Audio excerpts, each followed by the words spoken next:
it's great to see how those plays reached out to people and they felt compelled to come to Christ. We watched your ministry, we watched how Kingdom Empowerment Ministries has grown.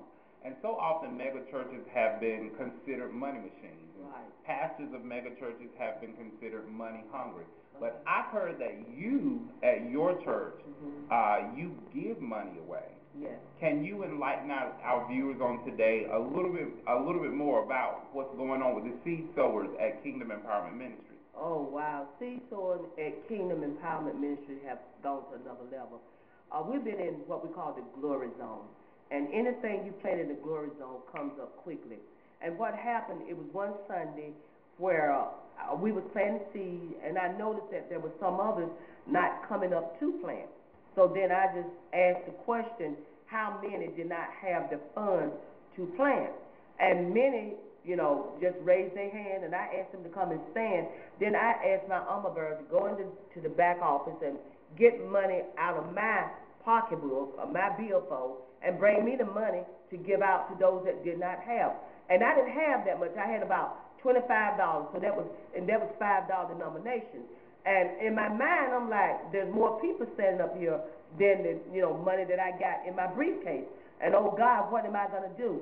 By this time, the miraculous took place, and people, members of Kingdom Empowerment Ministry, came up and began to give money to me to pass out to the people that did not have. So much so that we filled a horn of plenty. And from then on, every Sunday is those that come into Kingdom Empowerment Ministry, not members now. A lot of them are not members. We are asking them, do you want to sow? Amen. Do you want to be blessed? So we don't let them borrow the money. We give them the seeds, and they plant the seeds, and then God bless them. They, in turn, come back, and they give money in the horn of plenty to bless someone else. So it was an awesome experience. I enjoyed it. That's amazing. That's amazing. That's a testimony to what you've always taught, that a giver will never go without. So that's awesome. Yes. Well, one of the things that really touched me in attendance on Christmas morning, during your sermon on Christmas morning, you begin to speak openly and honestly and share a very personal experience of something that God had laid on your heart.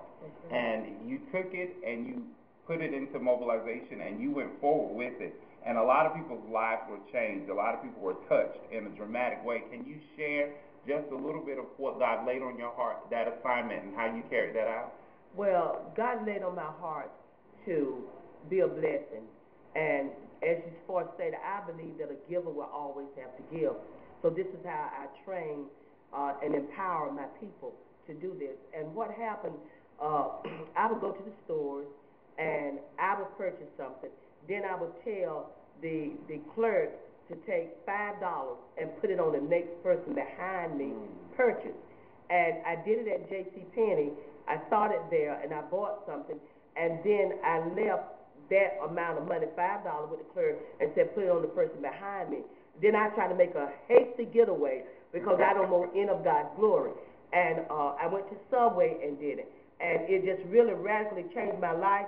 I felt so good when I did it. There was one merchant that I went to and I did this with, and the person that the $5 was put on came out behind me running to the parking lot asking me why did I do it and who I were. So I just simply said, my name is not important.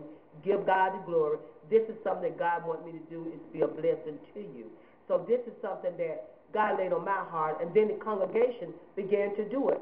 You're blessed to be a blessing. We're not blessed just to keep to ourselves. And you don't have to be a multimillionaire. You don't have to have thousands of dollars. But what the little that you have, you give that. And God will multiply that because he knows he can trust you to be a blessing. And I believe I walk in the Abraham covenant.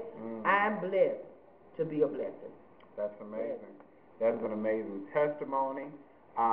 We have with us one of the most dynamic preachers on the East Coast, going forth worldwide. This is the beginning of Bishop Emma Speaker Dickens' worldwide ministry. We know that there are no limits to what God is going to do in this young lady's life. I am a testimony of what she has accomplished over the years. I'm a part of her legacy, and I don't take that lightly. But we thank God for where he has brought her from, and I give him glory in advance for where he's taken her to. So again, if you're watching us on YouTube and you feel the need to meet with Bishop Dickens. If you feel the need to worship with us in the Glory Zone, feel free to come out and partake in the Glory Zone at Kingdom Empowerment Ministries. We have 2 locations. She pastors 1 church and 2 locations in Greenville, North Carolina, as well as in Scotland Neck, North Carolina.